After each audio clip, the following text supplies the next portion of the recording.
Eu estou vindo de uma sequência de uns 15 dias praticamente fora. Nós tivemos por um trabalho lá no Mato Grosso, em 3 cidades, né? Foi Sinop, Lucas do Rio Verde, que até acredito que o pastor Cleiton esteja nos assistindo agora, e Alta Floresta. Cidades muito prósperas. Alta Floresta é a cidade da família da Carla. A Carla nasceu lá. Não imaginava que teria alguém aqui que de lá, cara, divisa com o Amazonas, longe pra caramba. Mas foi um período principalmente de produzir isso aqui, né? A gente começou a trabalhar o relacionamento entre os pastores. E, irmãos, a gente tem uma tendência natural de não valorizar aquilo que nós temos. Isso é do ser humano. Mas eu posso dizer para vocês que aquilo que o Senhor tem gerado através do Aljava é o clamor de muitos pastores no Brasil e no mundo, né? Por um ambiente desse, por aquilo que nós vivemos. Eu ministrei uma noite e no outro dia nós fizemos uma mesa. Todos os pastores do Conselho de Pastores estiveram presentes. Tivemos que dividir a mesa em 2, 3. Os caras desesperados por abrir o coração, por poder falar. Só para você ter uma ideia, era a primeira vez que eles faziam isso. A maioria começou a se abrir, chorar, porque há uma necessidade. Nossa, agora ficou top. Há uma necessidade disso, e nós temos isso, e às vezes nós não entendemos a importância que se tem esse tipo de ambiente. Daí na sequência, tive num ambiente totalmente diferente daquele. Nós estivemos em Curitiba, numa escola, do apóstolo Gustavo Lara, onde estava ministrando várias pessoas que têm um entendimento, um fundamento muito profundo. Foi um tempo muito especial, mas ao mesmo tempo, conversando com diversos pastores de diferentes lugares, que estavam presentes naquela escola. São pouquíssimos os que podem experimentar esse ambiente que nós temos.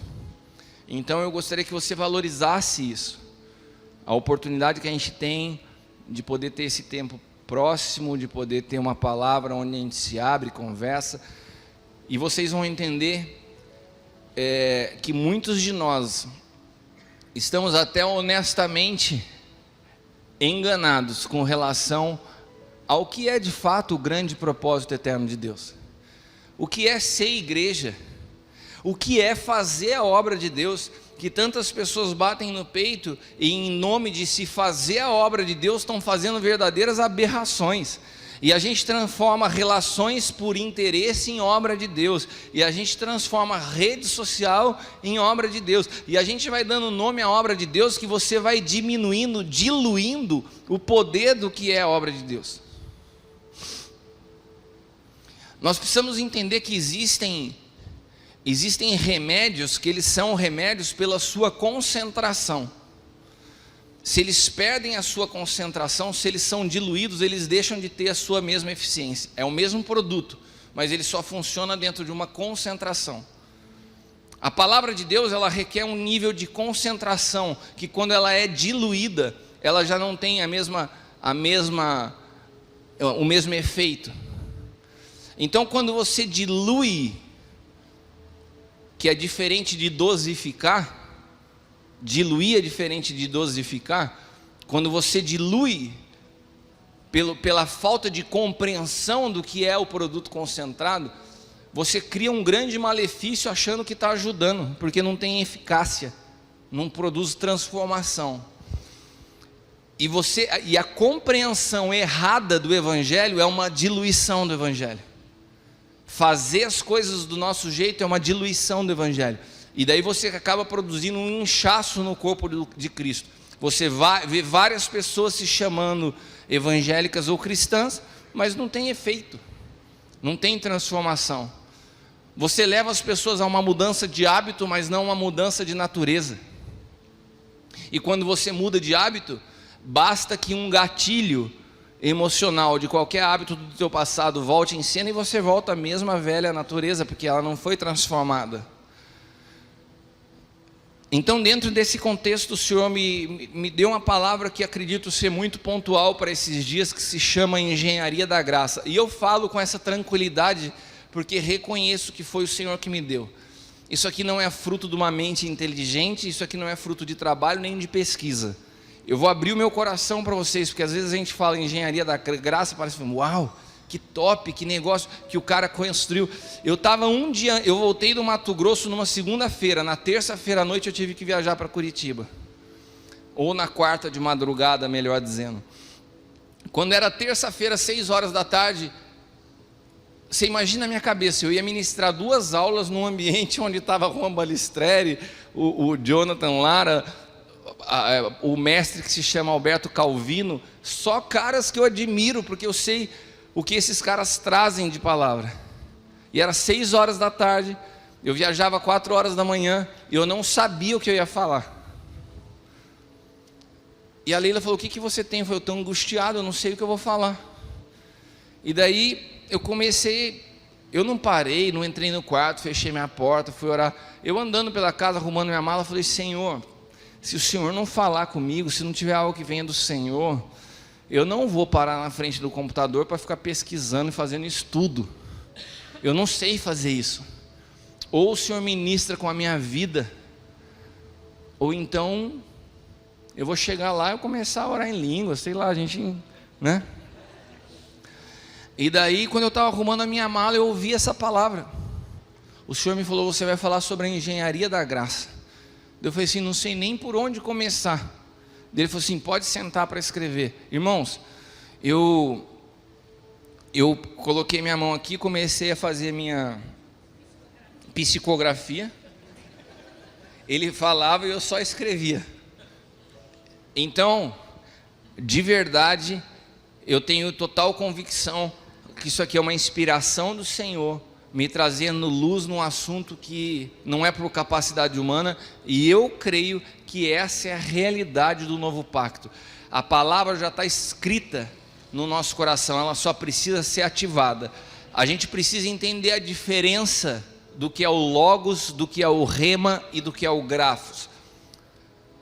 Quando a gente fala de logos, nós estamos falando do objeto ao que a palavra se refere. Então, se eu pegar uma laranja e apresentar para vocês e falar assim, isso aqui é uma laranja, eu estou dando para você o objeto a que a palavra laranja se refere. Isso é logos, é o objeto da palavra.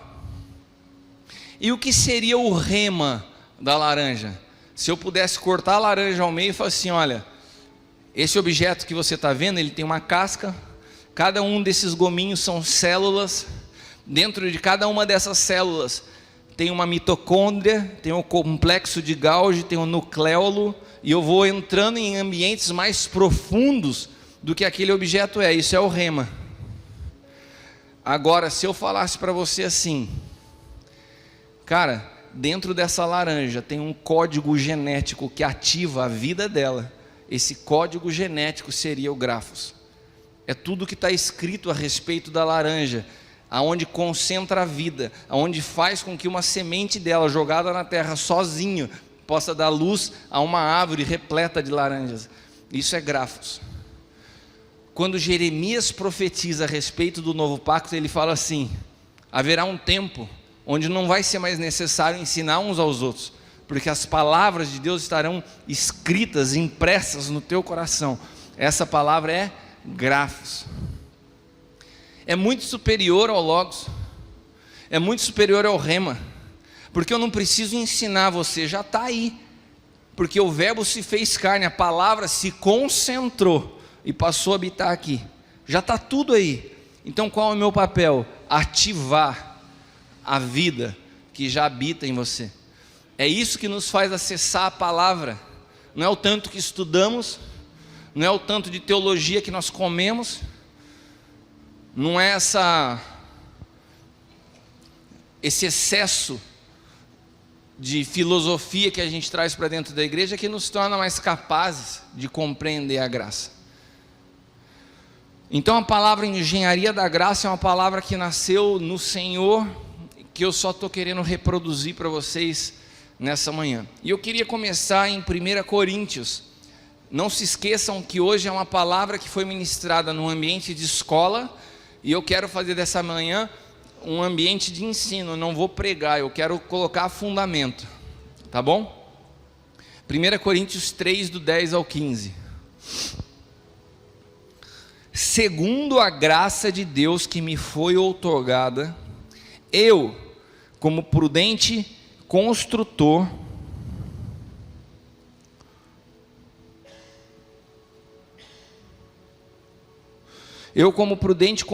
lancei o alicerce, e outro está edificando sobre ele. Entretanto, reflita bem como cada um constrói, porque ninguém pode colocar outro fundamento além do que está posto, o qual é Jesus Cristo. Se alguma pessoa edifica sobre esse alicerce, utilizando ouro, prata, pedras preciosas, madeira, feno ou palha, sua obra será manifesta, porquanto o dia trará a luz, onde será revelado pelo fogo, que provará a qualidade da obra de cada um. Se a obra que alguém construiu permanecer, receberá sua recompensa. Se a obra de alguém se queimar, sofrerá prejuízo. Ainda assim será salvo como alguém que escapa por entre as chamas do fogo. Nesse texto de Paulo é muito feliz, e ele começa a construir um elemento como se fosse uma parábola das que Jesus contava para ilustrar aspectos espirituais, e Paulo começa a querer ensinar um assunto profundo, que é o assunto da graça, e de como o reino de Deus está sendo construído ao longo da história, e ele usa como exemplificação a construção de um edifício, e ele fala: toma cuidado com o que você está construindo, toma cuidado com aquilo que você acha que é obra, porque tudo aquilo que você está participando hoje vai ser provado à luz da eternidade, daquilo que permanece e daquilo que é construção pessoal, que é o seu puxadinho. A obra de Deus, o reino de Deus, não é uma construção improvisada, não é um lugar de puxadinho, não é um lugar de gato ou de gambiarra. Existe um desenho, existe uma obra, existe uma engenharia, existe um arquiteto, porque tem um projeto, porque tem um construtor, e existe um engenheiro. Então, nesse processo de construção, muitos de nós desconhecemos qual é a obra. Se eu perguntasse para cada um de nós nessa manhã qual é a obra, provavelmente eu ouviria algumas dezenas de respostas diferentes. Então, o primeiro objetivo nosso nessa manhã, saímos daqui compreendendo qual é a obra. Qual a nossa responsabilidade? Se existe uma obra, qual é o teu papel nessa obra? Qual o nosso papel como igreja nessa obra? Será que nós saberíamos responder? Qual o material utilizado nessa obra? Posso utilizar qualquer coisa? Outra coisa, toda obra ela tem um plano diretor que rege essa obra, o que pode ser construído, o que não pode ser construído. Se você, por exemplo, aqui em Taubaté, na região ali do shopping, em frente ao shopping, você pegar aquelas áreas que hoje tem alguns bancos, concessionários, e falar assim: vou construir um prédio de 20 andares, você não pode. Por quê? Porque o plano diretor não permite. Ah, mas e se eu quiser? Você começa a construir até que um fiscal chega e fala assim: está embargada a sua obra. Nossa, mas calma aí, é um terreno meu, eu estou construindo do meu jeito. Não, mas tem um plano diretor. Não, mas não pode. Cara, mas eu já gastei uma grana aqui, eu passei a minha vida inteira construindo esse prédio, já está no 8º andar. O que eu posso fazer? Ele falou: você vai ter que demolir tudo e fazer de novo de acordo com o plano diretor. Se eu falar para você que hoje nessa nação várias pessoas estão construindo algo fora do plano diretor de Deus, e se perguntarem ao Senhor o que faço, o Senhor fala: demole, porque isso é uma construção pessoal, não tem nada a ver com o plano. Será que nós gostaríamos de saber qual é o plano diretor vigente, o que pode ser construído e o que não pode?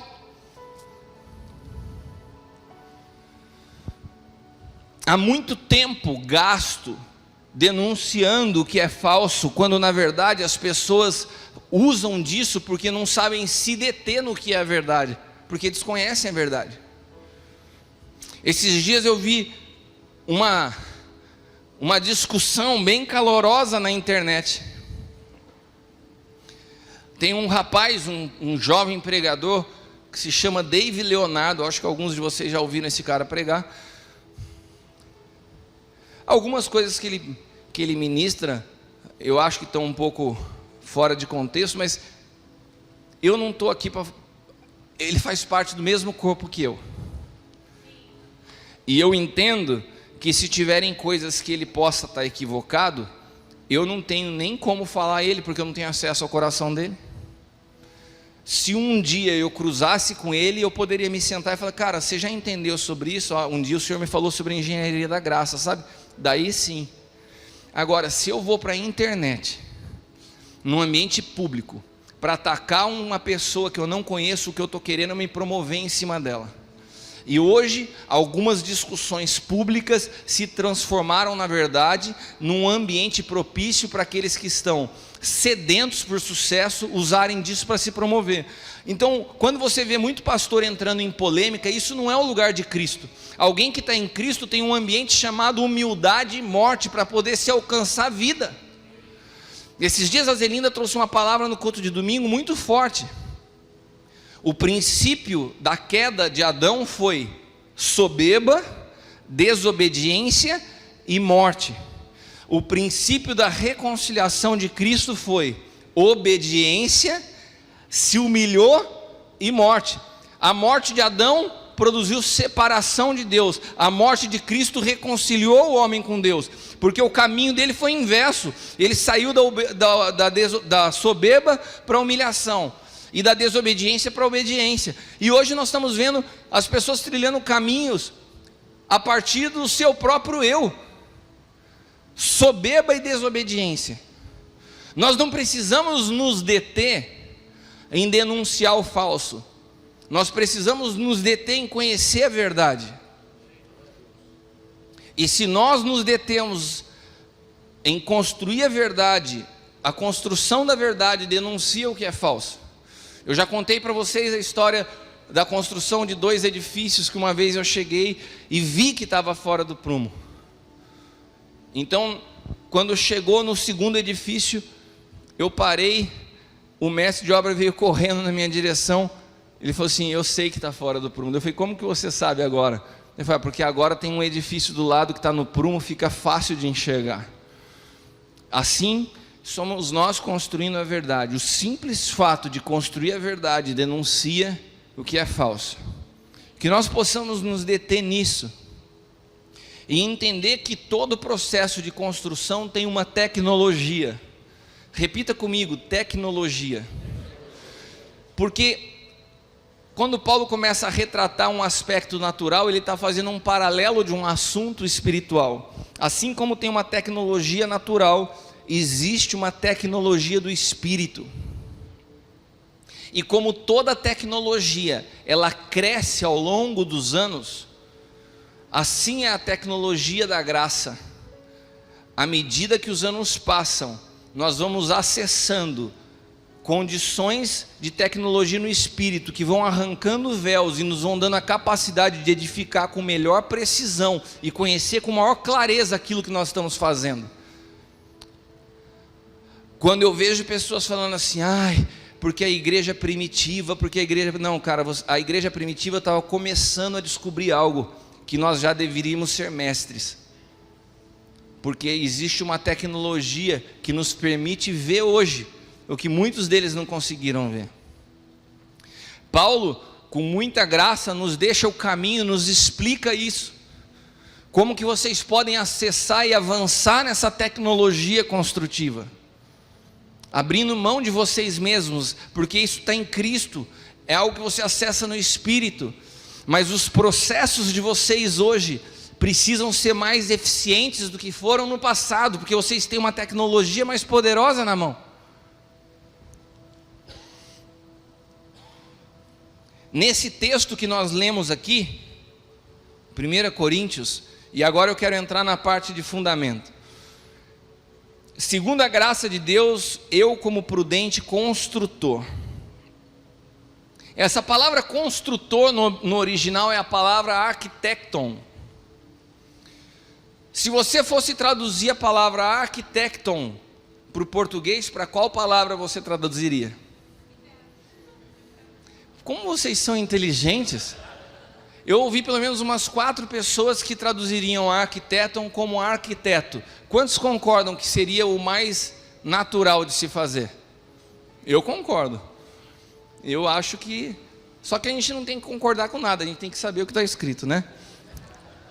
Essa palavra ela está muito próxima do português arquiteto. A gente só precisa entender uma coisa: no passado as funções, as profissões, elas não tinham tantas especializações como hoje. No passado você não tinha oftalmologista, você não tinha psicanalista, você tinha médico, meu irmão. O cara tinha que cuidar de tudo. Na área da construção era a mesma coisa. O arquiteto do passado, na verdade, o papel dele era muito mais de supervisão da obra, de administração da obra, do que o cara que confeccionava o projeto. Então essa palavra arquitecton, se ela fosse traduzida para nos fazer entender a quem Paulo está se referindo aqui, se fosse traduzir para o português hoje, ela deveria ser traduzida para que nós entendêssemos como engenheiro. Eu me lembro, na época que nós estávamos fazendo bastante obra, às vezes eu passava em alguns lugares e falava assim: ó filha, esse prédio é a gente que está fazendo, papai que está construindo. Ela falou assim: pai, mas eu nunca vi você lá levantando bloco, fazendo nada. Eu falei assim: filha, é uma força de expressão. Eu não estou pondo a mão na massa, porque um engenheiro não é o que pega o bloco e que constrói, ele supervisiona. Ela falou: ah, tá. E essa pergunta da Bruna é bastante válida para nós hoje. Eu não sou o que construo, eu sou o que supervisiona a obra. Esse é o papel que Paulo está nos dando aqui. Arquitecton como o administrador, como o supervisor, ou como o engenheiro da obra. Amém?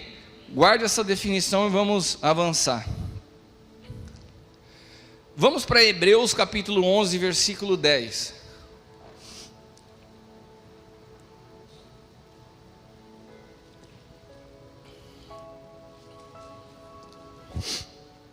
O escritor de Hebreus aqui, ele está falando de Abraão.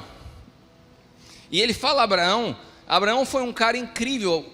Paulo, quando escreve aos Gálatas, ele fala que Abraão conseguiu ver o evangelho lá atrás. Foi o primeiro cara que viu o evangelho pela fé. Abraão não foi chamado de pai da fé por acaso, meu irmão. E quando esse evangelho da graça começa a ser revelado para Abraão, ele começou a entender algumas coisas como que por um espelho, como num reflexo. Então, ele começa a entender que o grande projeto de Deus se tratava de uma construção, se tratava de Deus preparando um lugar para a habitação, e ele começa a desejar aquele lugar, e ele começa a ansiar por aquele lugar. Você imagina, Deus te dá uma sombra daquilo que é o projeto eterno, e o cara vê isso, ele pirou. Então o escritor de Hebreus fala assim, olha, porquanto... Se você pegar o texto completo, estava assim: Abraão estava pilhado querendo ver. Por quê? Porque ele aguardava alcançar a cidade que tem alicerces magníficos, da qual Deus é o arquiteto e o edificador. Amém? Bom, esse texto é riquíssimo, a gente poderia usar ele para fazer uns 10 aljavas, só para definir cada uma dessas palavras. Eu vou tentar fazer bem rápido. Quando o escritor de Hebreus se refere à construção de uma cidade, a palavra cidade é a palavra polis. A palavra polis se refere a um lugar de habitação de alguém.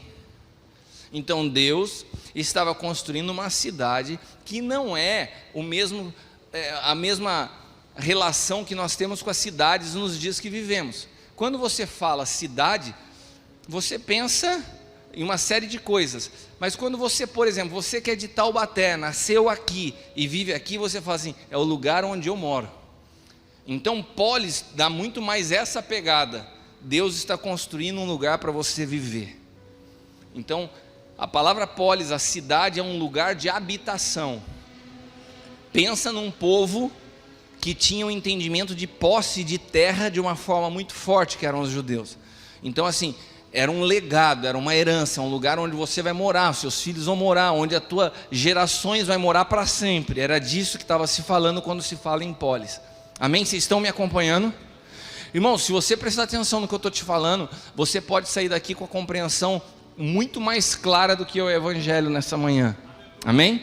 Nós estamos fazendo uma cosmovisão, um passear pelo plano concebido por Deus desde a eternidade.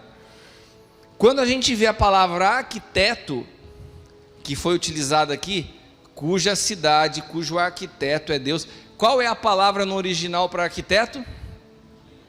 Não. Vocês estão confundindo tudo. Eu falei que a palavra construtor usada no texto de Coríntios é a palavra arquitecton. E que essa palavra arquitecton está mais relacionada com engenheiro. Agora eu estou perguntando para você outra coisa. A palavra arquiteto usada no texto aqui em português, qual é a palavra original para ela? Hã? Não. Gente, olha bem a pergunta.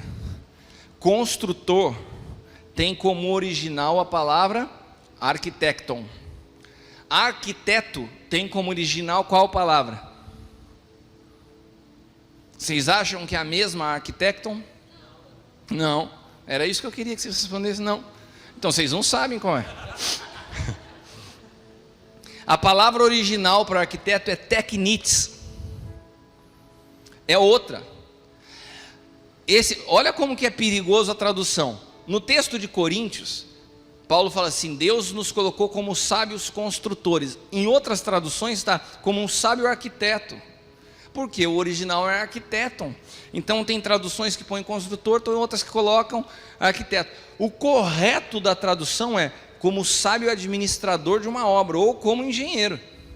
Porque arquiteton é administrador ou engenheiro. Está claro isso? Beleza. Agora Hebreus está falando que Deus é o arquiteto, Deus é o teknites. É outra palavra. Essa palavra teknites é a palavra relacionada ao que nós chamamos de arquiteto hoje. Então, de fato, a tradução arquiteto está precisa. Por quê? Porque quem é o arquiteto? É o que concebe o projeto. É o que tem uma ideia e desenha exatamente o que ele quer que seja construído. Isso é o papel de arquiteto e isso é o papel de Deus. Deus tem um projeto perfeito e Ele desenhou exatamente o que Ele sonhou. Ele desenhou como um sábio arquiteto, porque Ele quer que a construção saia exatamente do jeito que Ele desenhou. Você quer ver uma briga de engenheiro com arquiteto? Que tem direto? O arquiteto planeja uma coisa, daí você chega como engenheiro e fala, cara, não faz isso aqui, vai dar muito trabalho. Para facilitar, o arquiteto fica doido, não é assim que eu projetei, é assim que eu sonhei, é dessa cor que tem que ser. Deus tem um projeto, Ele é o arquiteto desse projeto. Só que fala assim, olha, que Deus é o arquiteto e o edificador. A palavra edificador é a palavra demiurgos. Essa palavra traduzida para o português, ela significa construtor, ou eu estou tentando traduzir tudo para uma linguagem que fique fácil da gente entender, ou seria o empreiteiro da obra, aquele que de fato põe a mão na massa e faz o negócio acontecer. Presta atenção, nós estamos falando de uma obra que Deus é o arquiteto, Ele faz o projeto, que Ele é o construtor, o edificador ou o empreiteiro, é Ele que vai executar essa obra, e que nós somos os administradores ou supervisores dessa obra. Está claro todas essas definições para a gente? Bom, e qual é essa obra? A obra mencionada em todos esses textos como sendo a construção de Deus o projeto eterno de Deus, que muitos de nós ainda achamos ser uma cidade futura. Nós ainda achamos que Deus está construindo uma cidade com ruas de ouro, com portas. A construção eterna, o ápice do que Deus sonhou, foi a igreja. Essa é a grande obra a ser construída. É uma construção no Espírito. O corpo de Cristo, a igreja do Deus vivo, sobre a face da terra, foi o grande projeto sonhado por Deus. Efésios capítulo 3, versículos do 2 ao 6 diz assim: se é que tendes ouvido a dispensação da graça. Repita comigo: dispensação da graça. A palavra dispensação vem de dispenseiro, de administrador. Ou seja, se é que tendes ouvido o que é a administração da graça. Está falando da gente. Quem são os administradores da obra? Nós. Os dispenseiros, os administradores da graça de Deus, que para convosco me foi dado, como pela revelação me foi manifestado, o ministério conforme acima, em pouca palavra vos escrevi. Pelo que quando leis, podeis perceber a minha compreensão do ministério de Cristo. Preste atenção que a administração da graça requer uma tecnologia. Olha o que Paulo fala aqui: pelo que quando ledes, podeis perceber a minha compreensão do ministério de Cristo, o qual em outras gerações não foi manifestado aos filhos, como se revelou agora no Espírito. Porque é uma tecnologia, é exatamente a tecnologia, é um processo crescente. Vai perguntar para as pessoas que chegaram nessa nação, lá para os meados de 1500, como se construía naquela época e como se constrói hoje. Não vai muito longe, quando meu pai se formou na faculdade, que meu pai também é construtor. Quanto tempo ele levava para fazer um prédio e quanto tempo se leva hoje? O que mudou? Tecnologia. A tecnologia encurta os processos. A tecnologia traz precisão na construção. A tecnologia te faz acessar métodos, materiais, ferramentas que são mais eficazes do que no passado. O que Paulo está falando é que a graça é essa tecnologia que está governando todo o processo dessa construção ao longo da história, e ela vai sendo gradativamente dispensada, de maneira que nós temos uma obrigação de sermos mais precisos, mais pontuais, mais eficientes na construção do que os nossos pais. Porque essa tecnologia ela cresce. Se o projeto de Deus é um governo através da paternidade, se os filhos vão além dos pais, nós estaremos cometendo um erro se a nossa construção fosse inferior à dos nossos pais. Ou seja, se nós como igreja não estamos sendo eficientes, é sinal que nós não entendemos nada do que se trata a obra de Deus. Porque nós temos que deixar os nossos filhos uma plataforma que seja mais rápida, mais eficiente, mais precisa e mais pura no processo de construção. E Paulo vai falando aqui, como se revelou agora no Espírito aos seus santos apóstolos e profetas, a saber que os gentios são co-herdeiros e membros do mesmo corpo, co-participantes da promessa em Cristo Jesus por meio do Evangelho. Quando Paulo começa a construir, seu espírito vai se abrindo, ele acessa algo que Pedro não entendia, que os outros apóstolos não entendiam, que não era uma construção para os judeus, que os judeus faziam parte, mas que os gentios também, porque o regime, o plano diretor que governa essa obra, que é o novo pacto, inclui judeus e gentios. Então, se você constrói para judeus, você está fora do plano diretor vigente. Teve um tempo que a construção estava sujeita a um código de lei que não permitia outros construírem. Daí tudo bem. Mas quando o plano diretor vira, a construção muda. Muda o fundamento? Não. ela muda a tecnologia da graça. Eu não acesso a tecnologia da graça se eu não entendo todo o plano da engenharia da graça. Meus irmãos, isso é algo para você se acessar no Espírito. Eu estou tentando trazer numa linguagem visível uma realidade invisível.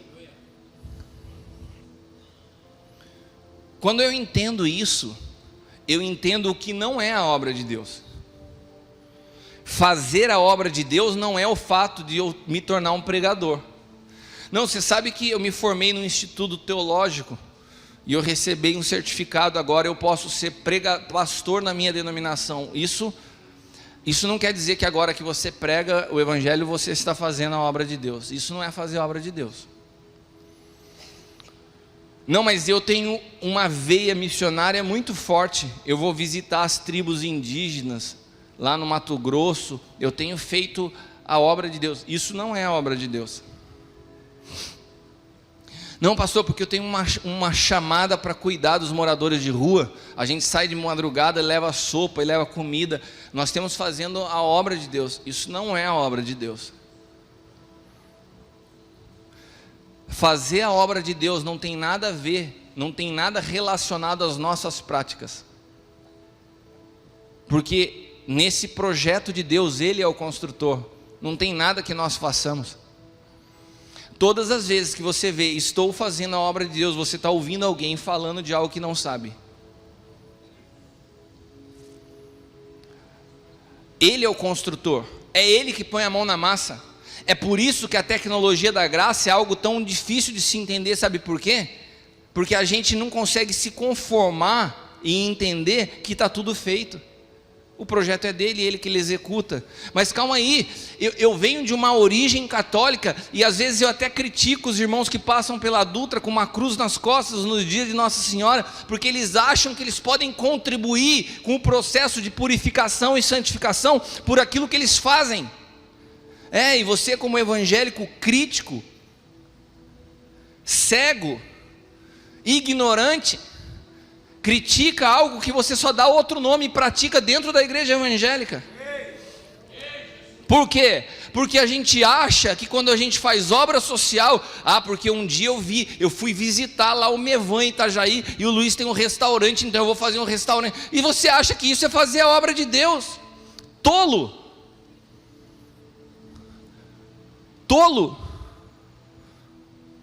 Obras sociais fora da natureza de Cristo é assistencialismo barato para apaziguar a mentira que acontece dentro de cada um de nós.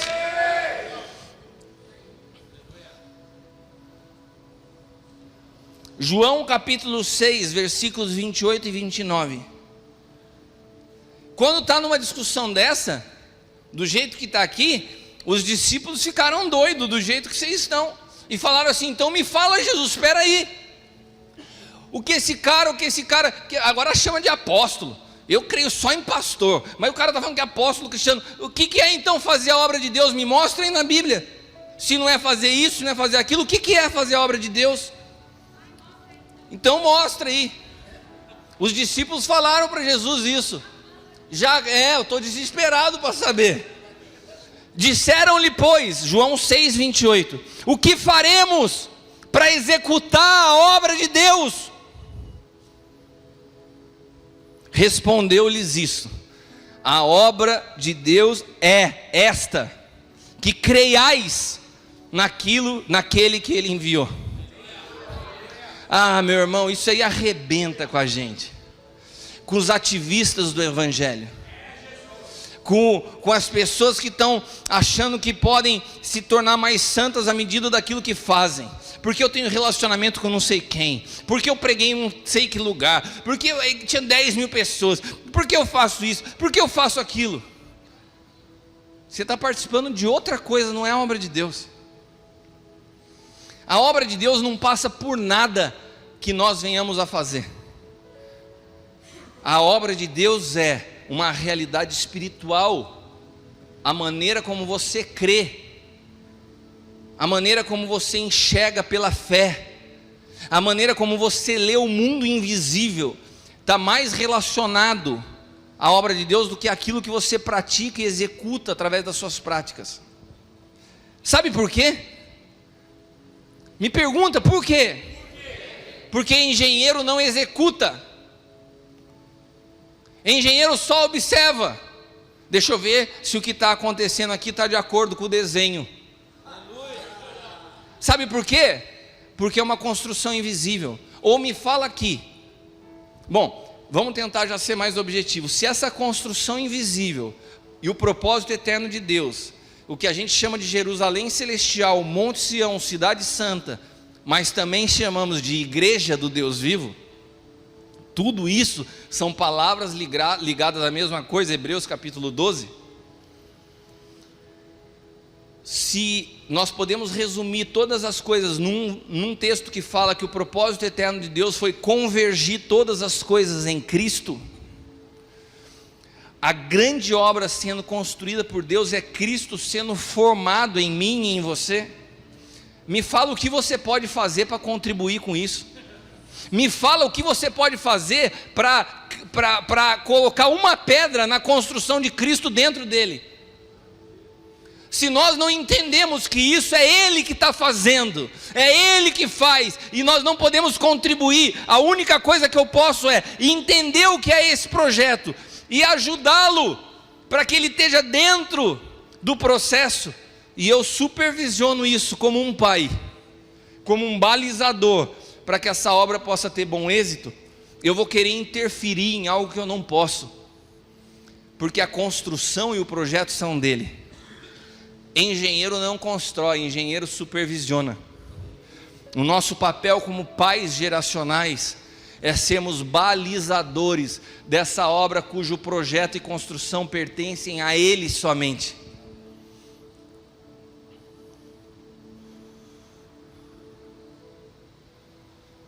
Administrar a graça. A graça não é só a tecnologia, a graça é a própria natureza de Cristo sendo formada. Nós, porque isso é uma característica de Adão, diminuir, resumir, minimizar tudo que Deus faz, nós resumimos a graça num versículo, numa expressão: favor imerecido. Está errado? Não. Mas a graça é muito mais do que o favor imerecido. Favor imerecido seria a tradução da palavra caris, de um dom gratuito.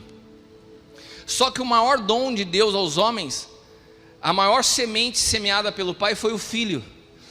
Então, quando nós falamos assim, que o amor de Deus, bênção apostólica, irmão, básico da nossa fé. Você termina a palavra, se você fala assim, com o amor de Deus. Por que você fala o amor de Deus? Porque Deus tem na sua natureza o amor, Ele é amor. Então você não está falando do amor que Ele carrega, você está falando do amor que Ele é. Que o amor de Deus, daí você fala a graça do nosso Senhor Jesus Cristo. Você não está falando de algo que Ele carrega, você está falando de algo que Ele é.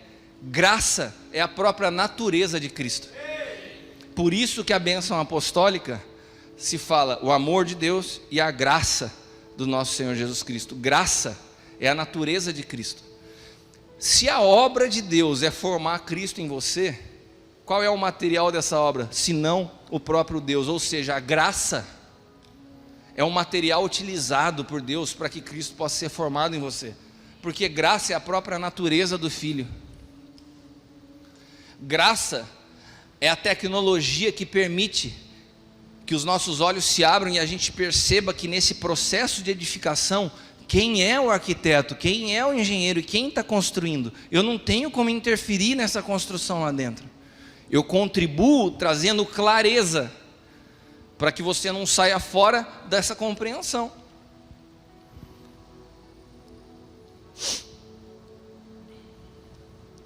Agora, eu me recordo quando eu saí da faculdade para você construir uma obra, pastor Pedro gosta de construir também, a gente tinha que ler pelo menos umas 20 ou 30 folhas de projeto para iniciar uma obra. Acho que você sabe disso, não sabe, pastor?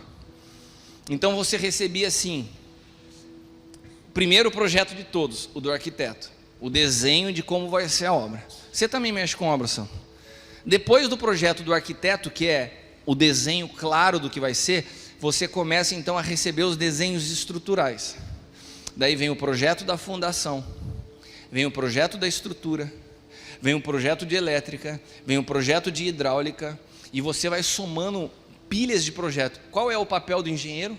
Saber exatamente todos os projetos, todas as interferências que um possa ter no outro, que é o que a gente chama de compatibilização.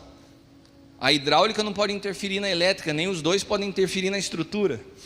E quando você tem uma leitura clara de todos os projetos e a obra está sendo construída, o pedreiro que está lá carregando o carrinho de massa, ele não tem noção do que ele está fazendo. Então, se você deixar, o cara passa o tubo no meio de uma viga e fura a viga. E daí o que o engenheiro faz? Não, meu filho, não é por aí não, cara. Aqui não pode, porque o projeto está falando que o tubo passa aqui. Agora, desde que eu me formei até hoje, a tecnologia avançou. O que aconteceu? O número de projetos aumentaram. Hoje você tem projeto termoacústico. Hoje você tem projeto de impermeabilização.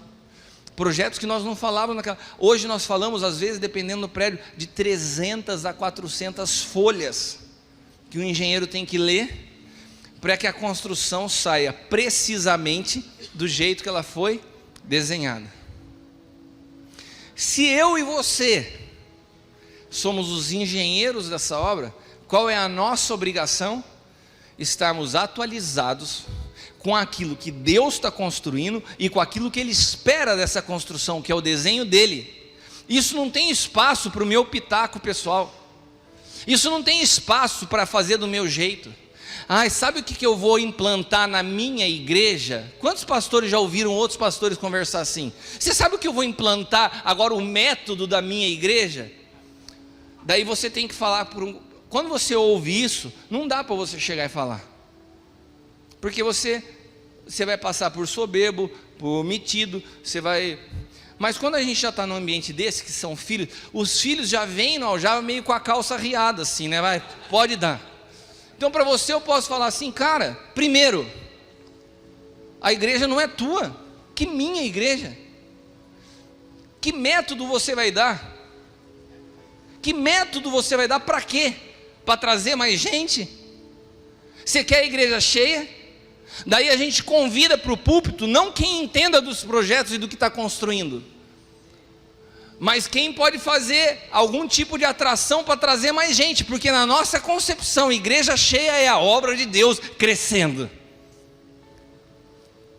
Se você entender hoje o que é obra de Deus, você não vai mais se incomodar se tem buraco nas cadeiras no culto de domingo. Isso não é obra de Deus. A obra de Deus está mais eficaz aqui, porque está enchendo domingo. Já estou com 3 congregações minhas.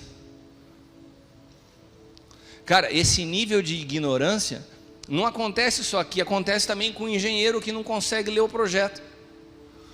Ou você acha que é simples? Todo engenheiro que sai da faculdade sai apto a pegar 300 folhas de projeto e falar assim: eu sei exatamente o que nós estamos fazendo. Não? Então o que se faz para que eu consiga visualizar melhor o projeto? Tem algo que na minha época era feito de madeira, papelão, se chama maquete. Agora nós temos maquete eletrônica, mas na minha época era maquete natural. Sabe o que uma maquete tem como objetivo? Você fazer em proporções menores o desenho do projeto pronto. Por quê? Sabe o que acontecia nas nossas salas de engenharia quando estava fazendo um prédio?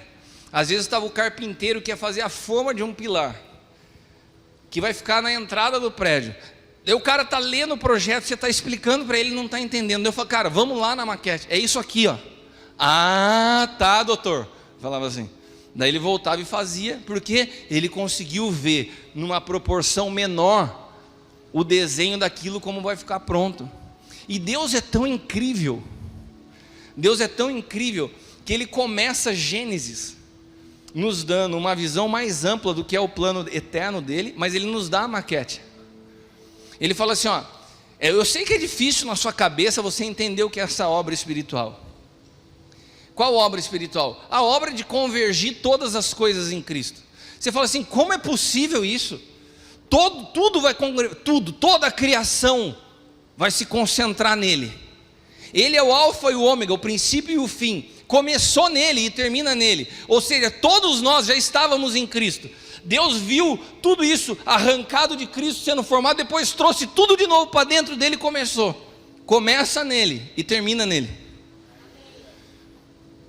Então, como que eu posso entender essa realidade espiritual? Como que eu, Santo Brown, vamos estar tudo junto em Cristo? Me explica isso. Vou te dar uma maquete, cara. Seu cabeção, olha para a maquete. Porque Efésios capítulo 1, versículo 9 e 10 diz isso. O mistério da sua vontade. Vontade de quem? Do arquiteto, do cara que desenhou. Você tem que entender a mente do arquiteto. Cara, esse é o trabalho do engenheiro. Eu vou te contar um segredo. Eu sou engenheiro. O trabalho do engenheiro é entender a mente do arquiteto. Você tem que construir o que o arquiteto está querendo. Então aqui fala assim, descobrindo o mistério da sua vontade. A vontade de quem?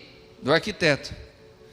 Que propuseram em si mesmo de tornar a congregar em Cristo todas as coisas, na dispensação ou na administração da plenitude dos tempos, tanto as que estão no céu como na terra.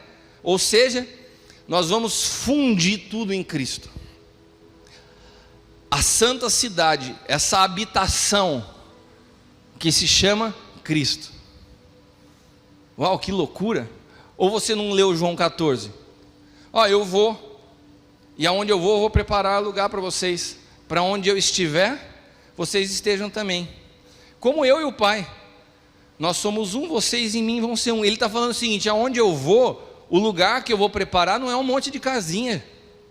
Eu vou preparar uma condição no Espírito para que nós possamos ser um. É isso que Jesus está falando. Vocês vão habitar em mim, porque esse foi o propósito eterno do Pai. E daí, em Gênesis, porque o alfa e o ômega, e a Bíblia, Gênesis e Apocalipse, ela começa com a demonstração da maquete e a consumação da obra.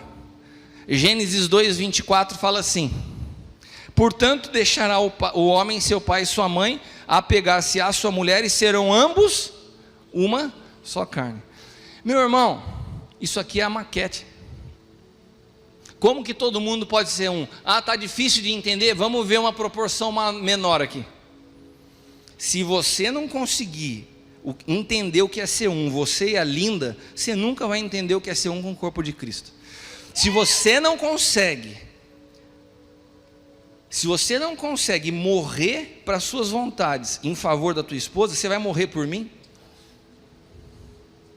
Se você não consegue se anular pela vida da tua esposa, você vai se anular por mim? Se eu não entendo o que é ser um com aquela que é a mãe dos meus filhos, com quem eu estabeleci um pacto público na frente de um montão de gente, se você não consegue entender isso com a Cris, você vai ser leal e fiel a mim? Se você não consegue respeitar o tempo da tua esposa, porque você é um com ela, você vai entender o que é administrar essa obra invisível chamada igreja?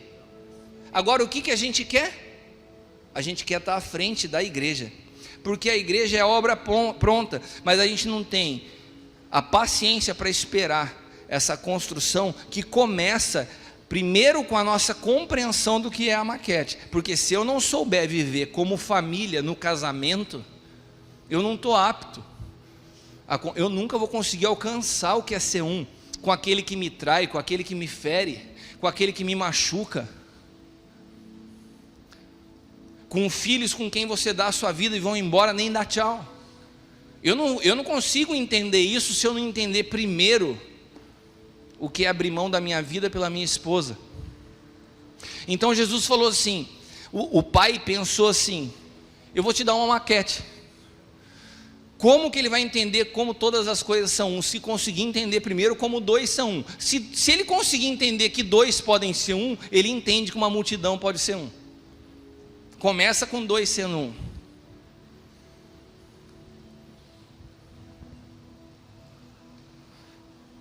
Gênesis capítulo 5, versículos 1 e 2. Este é o livro das gerações de Adão. No dia que Deus criou o homem, a semelhança de Deus o fez. Homem e mulher os criou, e os abençoou e chamou o seu nome Adão. Adão criou o homem e a mulher como um só. Sabe o que Deus estava fazendo? Montando Lego para o homem entender. É assim, 6:2, Adão, tá vendo? Agora eu tiro de você. Aqui, mãe não, ele falou, ajudadora idônea. Tirei de você, estava em você, tá entendendo? Depois volta a se juntar, o que vocês voltam a ser? Um. Ele está tirando e colocando a pedrinha do Lego, porque ele está construindo uma maquete para você entender o que é ser um. Daí quando ele tirou de você, mas ele construiu junto, ele fala assim, vocês são Adão, porque são um.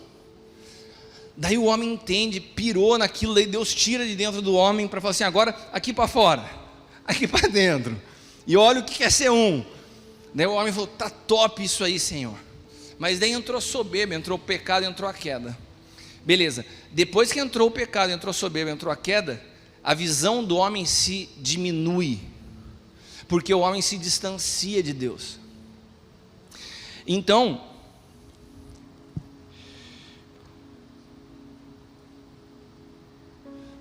Gênesis capítulo 3, versículo 19 e 20. No suor do teu rosto comerá o teu pão até que te tornes a terra, porque dela foste tomado, porquanto és pó e ao pó te tornará. E chamou, ele acabou de ser amaldiçoado porque ele tinha caído e se distanciado de Deus. E daí, nesse momento, chamou Adão, sua mulher, de Eva, mãe dos viventes. O que ele fez? Ele diminuiu Eva. Deus a chamou de ajudadora idônea. Estava um, mesma estatura, mesmo propósito, os dois eram um. Quando ele sai e se distancia da mente de Deus, que agora começa a mente adâmica, centrada no eu, e até hoje a humanidade está dividida entre aqueles que estão em Cristo e aqueles que estão em Adão. A mente adâmica fala assim, não, você não é ajudadora idônea, eu vou te dar um nome. Mas por que você vai dar nome? Não, porque Deus me deu função de dar nome. Só que agora eu vou dar nome a partir de mim, não a partir dele. Você tem uma visão, para mim você é mãe, você vai dar luz aos meus filhos. O machismo nasce em Adão, uma visão diminuída do que é a mulher. E até hoje, as igrejas evangélicas, principalmente, a mulher parece que ela tem um papel secundário no plano eterno que ela foi chamada para ser um. E a mulher é um simbolismo da igreja. A igreja nasceu de Cristo, do seu lado, quando ele foi ferido, assim como a mulher nasceu de Adão. Se o homem se afasta de Deus e vê uma visão reduzida da mulher, o que um homem afastado da mente de Deus consegue conceber como igreja? O que você acha que homens e mulheres líderes no evangelho dessa nação, que já estão distantes de Cristo há muito tempo, centrados numa visão pessoal, de uma obra própria, não da obra de Deus, não tem noção de que são apenas administradores, estão fazendo seus projetos e estão edificando e dando nome a isso de obra de Deus. Sabe o que estão fazendo? Estão diminuindo o que é a igreja, porque nesse projeto não tem espaço para ser um. E sabe o que nós, muito bobos ainda, fazemos? Nós somos seduzidos, nós nos maravilhamos quando você vê um cara que é pastor de um monte de construção própria, tem um monte de gente, você dá o nome para isso de relevância, porque estamos cegos, gente, não entendemos, porque ou os nossos olhos se abrem para a compreensão do Espírito, dessa obra magnífica que é Cristo ser construído em mim, e à medida que eu me torno um com Cristo, eu me torno um com meu irmão, nós nos tornamos um nele, não é as nossas afinidades.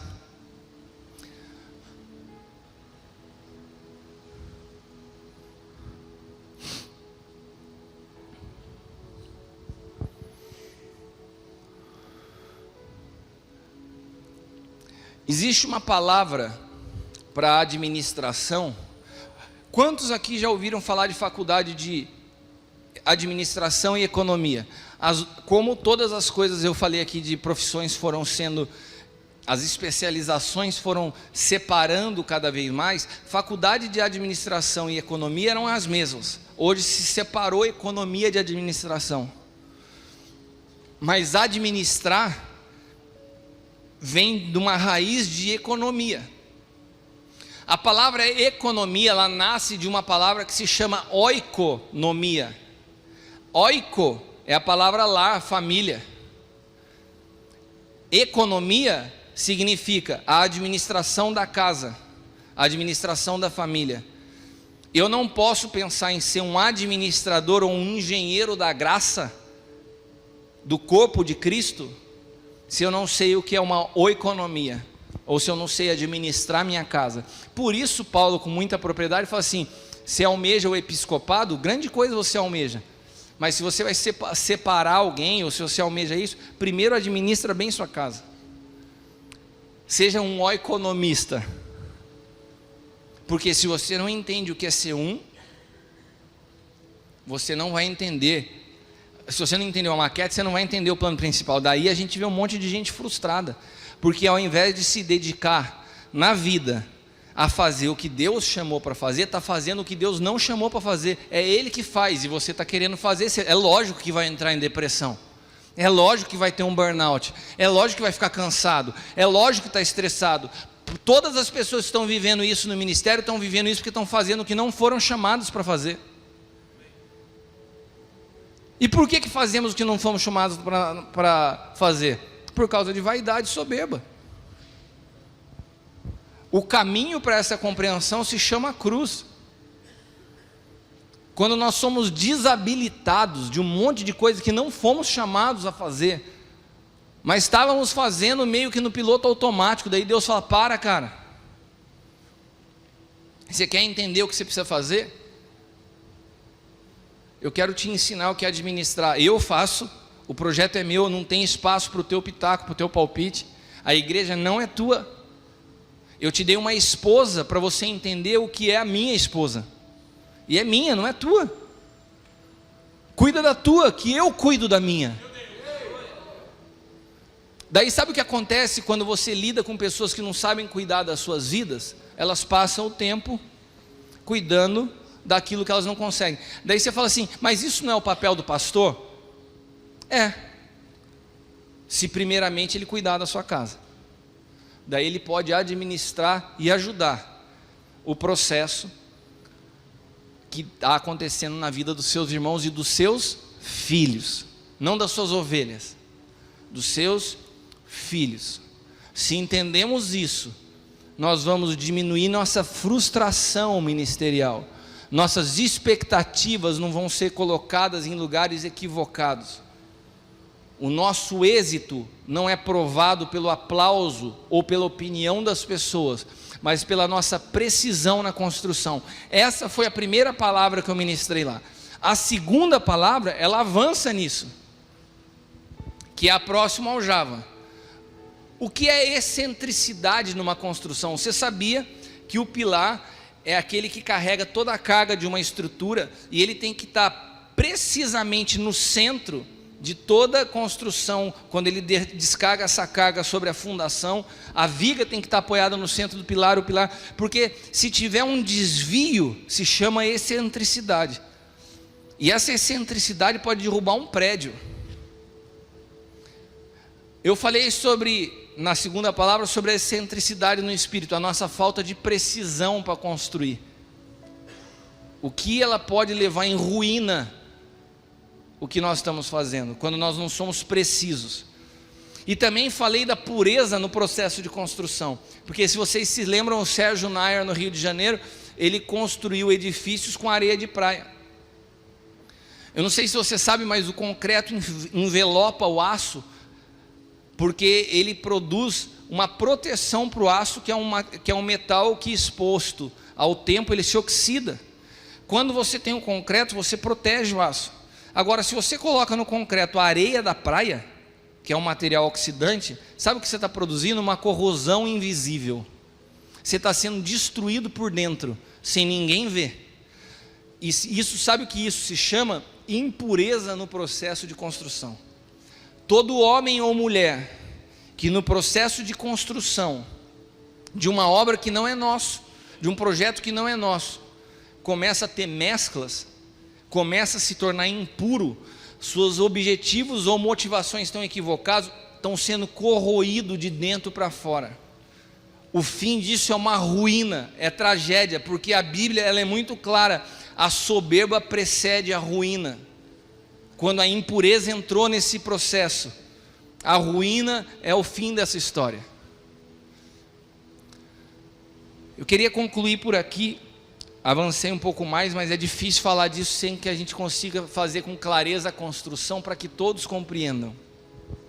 E queria então que a gente pudesse orar agora e começasse um processo dessa edificação que nós temos feita de forma coletiva, das perguntas, das respostas, aquilo que eu puder ajudar. Mas vamos orar primeiro, para que nós possamos permitir que essa palavra seja gravada no nosso espírito, para que a gente possa compreender com clareza isso. Daí você pode já estar se perguntando assim, antes que as perguntas venham: apóstolo, mas você então é contra a obra social? Você é contra ajudar os moradores de rua? Eu falei: não sou contra nada disso, só estou ajudando você a dar nome certo às coisas. Se nós estamos em Cristo, como parte da nossa natureza de Cristo estão as boas obras, mas as boas obras, elas se opõem à graça, quando elas são feitas para produzir algo que elas não foram chamadas a fazer. Ninguém pode interferir num processo de santificação, ninguém pode interferir num processo de construção de Cristo. Não tem nada que você faça que te torne melhor. Agora, se Cristo está formado em você, como consequência disso, você manifesta boas obras. Não tem nada de mais em tudo o que eu mencionei. O problema é dar nome a isso como fazer a obra de Deus. Vamos orar. Senhor, nós te damos graças por essa manhã. Eu te agradeço por cada filho, por cada amigo, por cada líder, por cada pastor, por cada irmão que está aqui nessa manhã. E juntos estamos sendo ministrados pelo Teu Espírito, acessando novas tecnologias no Espírito, ampliando nossa visão, nossa compreensão e nos posicionando exatamente naquilo que é o nosso papel nessa obra, que é Tua, que o projeto é Teu, a construção é Tua. E nós queremos te pedir perdão se por ignorância interferimos em algo até aqui. Queremos tirar nossas mãos daquilo que não fomos chamados para fazer, e queremos nos deter em ouvir a Tua voz e sermos administradores, colaboradores desse grandioso projeto chamado Igreja, o corpo de Cristo sobre a face da terra, da qual nós temos o privilégio de fazer parte. Que os grandes homens do Evangelho, os grandes heróis da fé não conseguiram alcançar com clareza aquilo que nós vivemos. E nós não queremos, Pai amado, viver nos dias que vivemos sem compreender, como se os nossos olhos estivessem fechados e nós continuamos almejando coisas naturais diante de uma realidade invisível tão poderosa. Abre os nossos olhos espirituais para que possamos ver, Senhor, em nome de Jesus.